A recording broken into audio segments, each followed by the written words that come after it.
eu dei esse título para um exemplo de células mesenquimais, é um exemplo de terapia avançada, tá? Porque muita gente está falando das CAR-Ts e eu queria contar um pouco da história de como que a gente chegou nas células CAR-T. E para isso a gente tem que passar pela história das células mesenquimais, tá? Então, hoje no Hemocentro a gente tem um centro de processamento celular que englobam 3 laboratórios, tá? O laboratório de terapia celular, o laboratório de criobiologia e o Nutera, que é uma fábrica, né, de células. O laboratório de criobiologia, ele é o mais antigo, que faz, então, começou essa parte de terapia celular com os transplantes de células progenitoras hematopoéticas. É aí que começou toda a nossa história. E a terapia celular veio na sequência, fazendo a expansão de alguns tipos de células, por exemplo, as células mesenquimais, a gente também fez de células progenitoras hematopoéticas. Então, por isso que a gente participa aí da história do Hemocentro até chegar na CAR-T. E aí, por último, chegamos então na fábrica das células CAR-T, né? E como que isso aconteceu? Então, complementando, né? As palestras se complementam muito bem, a do Lucas com a minha, elas se conversam muito. Então, a gente tem sempre que lembrar que a gente vem de uma pesquisa básica e que tem que chegar na pesquisa clínica. E como que faz essa transição da pesquisa básica para a pesquisa clínica, né? É o que a gente chama da bancada ao leito. Como que você consegue chegar lá? E é exatamente isso que o laboratório de terapia celular faz. Ele faz essa transição da pesquisa básica para a pesquisa clínica. Para isso, a gente passa pelas normas de MP, as boas práticas de manipulação.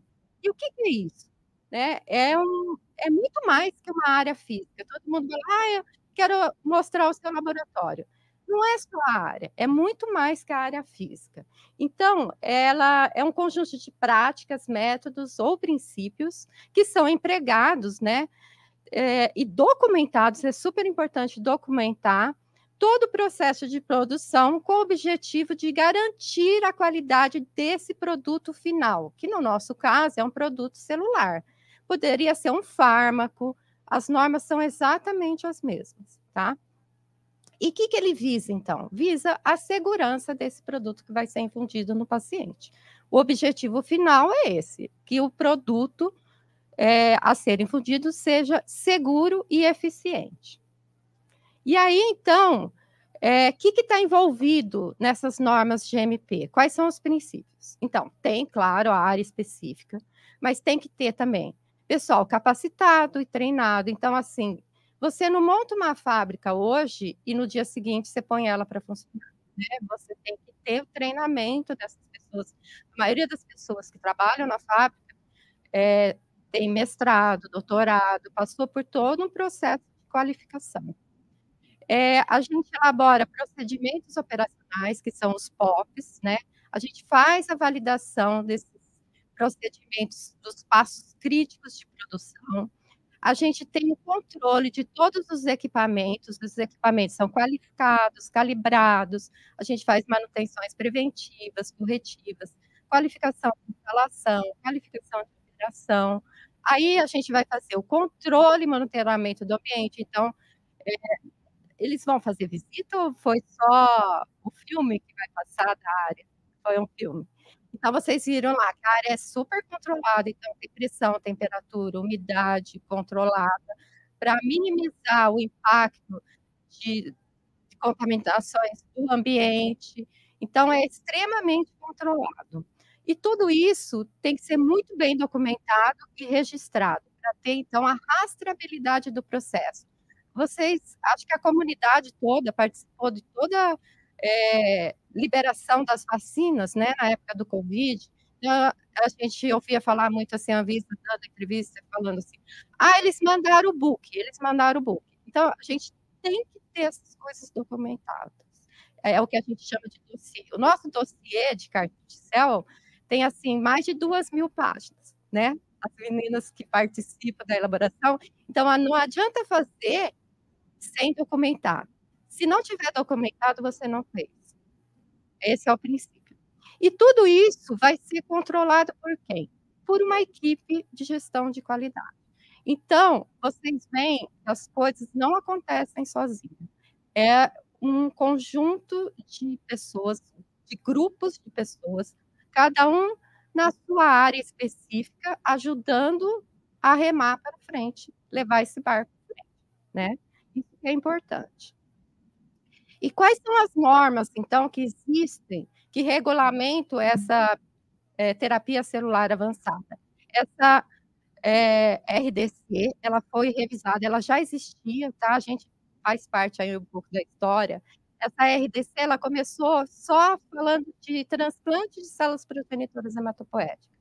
Depois, ela incluiu as mesenquimais e agora ela inclui as células geneticamente modificadas, que são as CAR-T. Tá vendo? Ela é de outubro de 2023, ela é super recente, foi recentemente revisada, vai incluir, algumas formas bem específicas das células geneticamente modificadas, tá?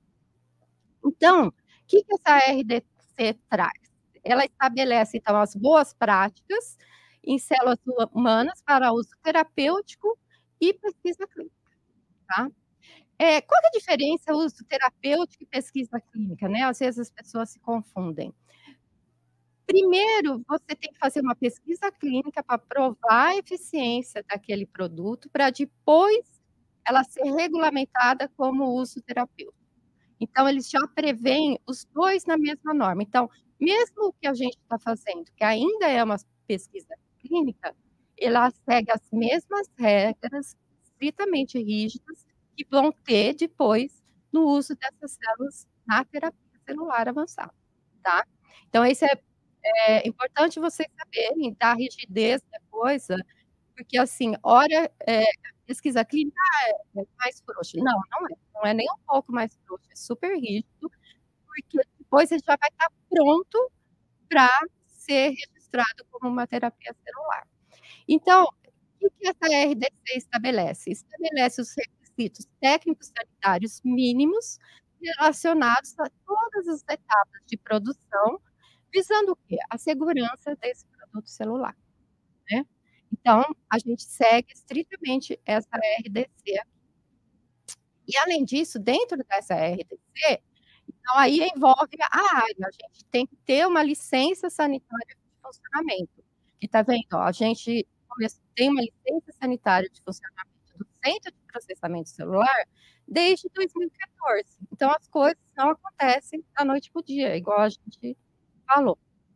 E a gente tem também o Hemocentro tem uma acreditação de qualidade, é uma acreditação de qualidade internacional, que é a acreditação da Associação Americana de Banco de Sangue, que ela é contemplada no laboratório de terapia celular desde 2016, então a gente já segue normas nacionais e internacionais de controle de qualidade dos processos que são feitos lá, né.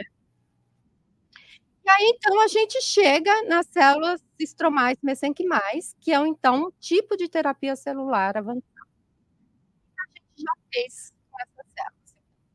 Essas células, então, elas vieram de uma pesquisa básica, né, tem o pointer? Ela veio de uma pesquisa básica, o que a gente pode usar de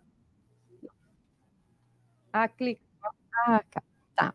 Então aqui, ó, vocês vão ver que a gente tem várias publicações, né, de pesquisa básica com células mesenquimais, que embasaram então a pesquisa o início do uso clínico dessas células.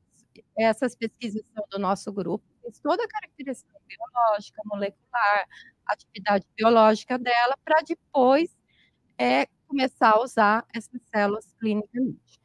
E aí a gente tem vários artigos publicados que mostram que a gente pode isolar os mesenquimais dos mais diferentes tecidos, mas hoje em dia a gente viu que os mais viáveis a serem utilizados persistiram a medula óssea, que é a fonte clássica das células mesenquimais estromais, está presente no estroma da medula óssea, e o cordão umbilical. E aí a gente isola então essas células, expande in vitro, é uma célula aderente, né, Depois da terceira passagem, ela está pronta para uso. A gente faz toda a qualificação, caracterização dessas células e elas estão prontas para uso. E aí, como que a gente pode usar essas células? Por que a gente pode usar essas células? Porque a gente descobriu, né, que essas células mesenquimais, elas têm efeitos parácrinos. Então, elas secretam fatores tróficos que vão regular outras células. Então, vai fazer, por exemplo, a imunomodulação, ela tem um efeito antiapoptótico, estimula a angiogênese, nova angiogênese, então faz a revascularização de vasos. Ela promove a sustentação das células tronco hematopoética no estroma da medula óssea ou promove a diferenciação delas. Ela tem efeito antifibrose. Ela tem fatores quimiotáticos que atraem células progenitoras para o local da lesão. Então, por exemplo, a gente estava falando do infarto, né? O infarto promove fibrose e apoptose da célula. Então, por que a gente pode usar a mesenquimal? A gente pode usar a mesenquimal para inibir essa apoptose das células cardíacas e inibir a fibrose do miocárdio, né? Então, é por isso que ela é aplicada em diferentes tipos de doenças, dos mais diferentes tipos de doenças. Mas aqui no Hemocenter eu vou mostrar especificamente duas aplicações: regeneração óssea e imunomodulação das células. Então, a imunomodulação, ela secreta vários fatores que vão regular negativamente a resposta imunológica, vai suprimir a resposta imunológica. Então, a gente usa essas células na doença do enxerto contra hospedeiro aguda. O que é essa doença do enxerto contra hospedeiro? O Lucas também falou alguma coisa, né? Então, quando o paciente faz um transplante alogênico, tem alguma incompatibilidade entre o doador e o receptor, as células do receptor, as células imunológicas do receptor estão ineficientes, foram mortas, estão inativas, e a célula do enxerto, que estão ativas, vão atacar as células do organismo do hospedeiro. Por isso que é a doença do enxerto contra o hospedeiro. É uma doença que desenvolve de 20% a 50% pós-transplante de medula óssea halogênico e tem uma alta taxa de mortalidade, né? 20% a 70% de taxa de mortalidade. E por que isso acontece? Porque tem alguns fatores de risco aí que está relacionado à idade, disparidade HLA, fonte, condicionamento do paciente, mas a porcentagem de morte é muito alta, né? De 20% a 70%. E por que ela acontece? Então, a gente já falou mais ou menos. Então, na fase de condicionamento, o paciente, para receber o enxerto, ele tem que ser totalmente imunossuprimido. Então, ele recebe quimioterapia, radioterapia e vai promover lesões nesses órgãos. Durante essa lesão, são ativadas as células apresentadoras de antígeno do paciente. E aí, eles secretam fatores pró-inflamatórios e ativadores da resposta imunológica. E aí, então, ele recebe as células imunológicas eficientes do enxerto. E essas células do enxerto, então, vão causar lesões nos tecidos do paciente, né? Do hospedeiro. Então, vai promover lesões de pele, fígado, intestino, que pode, inclusive, levar à morte desses pacientes. Eu trouxe um exemplo aqui de lesões de pele, bolhosas, lesões que causam até necrose, é muito grave. Isso é o que a gente vê por fora, mas isso acontece também no fígado e no trato gastrointestinal, causando diarreia com sanguinolenta, né? Então, é por isso que a pessoa acaba morrendo. Então, como que a gente gera essas doses de células mesenquimais? Então, por exemplo, de medula óssea, a gente faz o isolamento, coleta em torno de 100 ml de medula óssea do doador, isola as células mononucleares, faz o cultivo separando as células aderentes, porque é uma célula aderente, e a cada passagem a gente vai purificando ela por aderência ao plástico. E a cada passagem, então, a gente vai gerando os estoques. Nossa, eu vou extrapolar meu tempo. Vamos lá, dar uma acelerada. A gente faz o banco de amostras na primeira passagem, segunda passagem, e já na terceira ou quarta passagem, a gente começa a gerar doses de células para uso clínico. E a outra fonte é o cordão umbilical. Por que ele é melhor que o outro? Porque o cordão umbilical, você pode ter off the shelf, você já pode ter de prateleira isso, porque é um material que é jogado fora, não é invasivo. E só lembrando que a mesenquimal é de uso halogênico, tá? Então, por isso que a gente pode ter esse material já de prateleira. Então, a gente isola essas células, faz toda a caracterização e gera o banco mestre de células mesenquimais e as bolsinhas para uso terapêutico. Então, a gente tem essas bolsas off the shelf, pronta para serem usadas, que é super importante. A gente mantém essas bolsinhas congeladas nesse aparelho e, no momento do uso, a gente descongela, dilui e distribui essas células. Ou então, hoje em dia, a gente já leva a bolsinha congelada direto no leito e descongela beira-leito. Do mesmo jeito que a gente faz para as células progenitoras hematopoéticas. Então, a gente adaptou essa parte aqui de criopreservação das mesenquimais, que a gente já tinha aprendido com o banco de sangue de cordão. Então, por isso que tem uma história. Então, toda essa tecnologia a gente já tinha aprendido com as células progenitoras hematopoéticas, inclusive esse tanque estava sendo subutilizado, porque hoje em dia não existe mais banco de sangue de cordão, né? Só tem o que a gente coletou até 2019, depois disso não coletamos mais. Então, ele estava sendo subutilizado e a gente passou a usar essa tecnologia para células mesenquimais. E aí, o produto final, então, a gente faz todo o controle de qualidade, como manda a RDC, a gente faz controle de esterilidades, bactérias aeróbias, anaeróbias, fungos, micoplasma, endotoxinas. A identidade faz a imunofenotipagem dessas células, a pureza para ver se não tem contaminação, por exemplo, com células hematopoéticas, que pode causar um GVHD, viabilidade da célula e a potência, que no caso, então, é a capacidade de inibir a proliferação da resposta, ativação da resposta imunológica. Então, a gente tem 2 artigos publicados nessa área. Esse aqui, então, a gente usou células mesenquimais estromais obtidas de medula óssea e a gente viu que 50% dos pacientes responderam ao tratamento com as mesenquimais, o que é bastante, porque daqueles 70%, 20% a 70%, que desenvolve a doença do enxerto contra o hospedeiro, 90% a 95% desses pacientes morrem, tá? Porque eles são, principalmente os que são córtico-refratários, que eles tratam essa doença com corticoides, esteroides. E se ele não responde aos esteroides, aos corticoides, eles morrem. Então, a resposta de 50% é bastante, né? Então, você tem os respondedores e os não respondedores.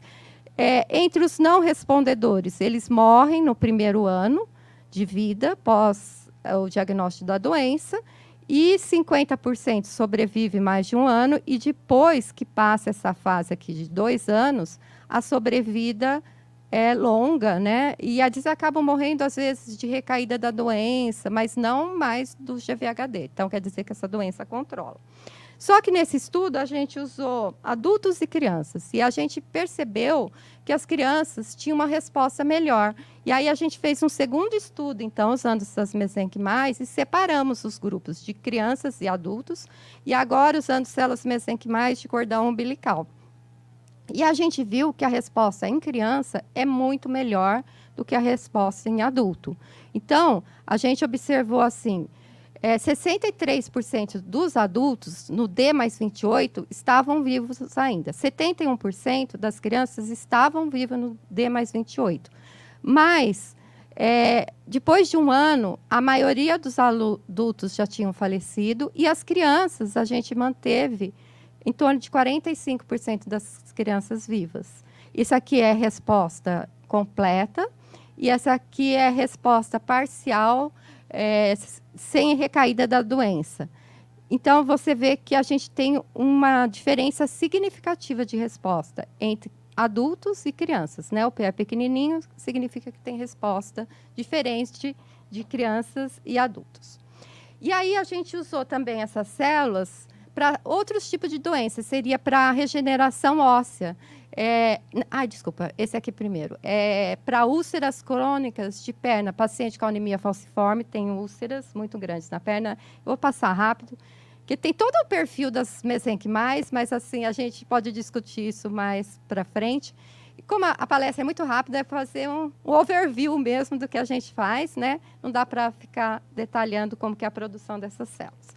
Mas, assim, esses pacientes, está vendo, eles têm feridas muito grandes por causa da anemia falciforme, principalmente nos membros inferiores de perna. E quando tratado com as mesenquimais, está vendo, tem uma diminuição muito significativa do tamanho das células, da úlcera. Teve essa daqui, porque ela era muito grande, mas ela teve uma diminuição de 70% do tamanho, e essa daqui praticamente cicatrizou, a 1 e a 2, e principalmente a melhora da dor, porque ela é anti-inflamatória, então teve uma melhora de qualidade de vida dos pacientes muito grande da dor na ferida, então traz um benefício muito grande para o paciente na qualidade de vida do paciente. Esse aqui é um outro trial clínico para regeneração óssea, então é uma pseudoartrose tibial congênita, que é uma lesão na tíbia que não cicatriza nunca, e a gente fez a infusão, então, de células mesenquimais. Aqui está a lesão, tá vendo? Eles põem esses extensores, e a maioria das crianças não tem a cicatrização, acaba tendo que amputar o membro. E aí a gente tratou, aqui é o resultado de um, mas a gente tratou 3 pacientes e a gente observou a recalcificação óssea desse membro danificado. Então, esse é o recado que a gente queria dar, que assim, as células mesenquimais, elas são eficientes e elas são produzidas, elas começaram a ser produzidas nesse laboratório, que é o inicial nosso, que é o laboratório de terapia celular, dentro das normas GMP, e o mais importante é que esse tratamento todo não teve nenhum efeito colateral, né? Então, seria o fase 1, fase 2, já vimos alguns benefícios, mas não teve efeito colateral. Então, quais são as conclusões? Que o uso das células mesenquimais é seguro, ele traz benefícios clínicos para os pacientes e é uma ferramenta bastante importante no controle de doenças complexas que ainda não tem tratamento. Além disso, ela tem um custo relativamente baixo se comparado com medicamentos importados, nem sempre acessíveis para os outros centros, para todos os outros centros. A mesenquimal a gente pode produzir in-house, desde que você tenha, né, todos os controles de qualidade, mas você pode produzir. E com o desenvolvimento dessa tecnologia de produção das células mesenquimais estromais, a gente adquiriu experiência para produzir novas terapias avançadas, que já é uma realidade no Brasil, né, que é o Nutera e todo o processo de produção das células CAR-T, que várias pessoas já falaram. Então, essa é a nossa equipe, é uma equipe bem grande, né? Como eu falei, é uma área multidisciplinar, então envolve equipes de todas as áreas, agências de fomento, e é isso que eu tinha para falar. Muito obrigado, estou à disposição.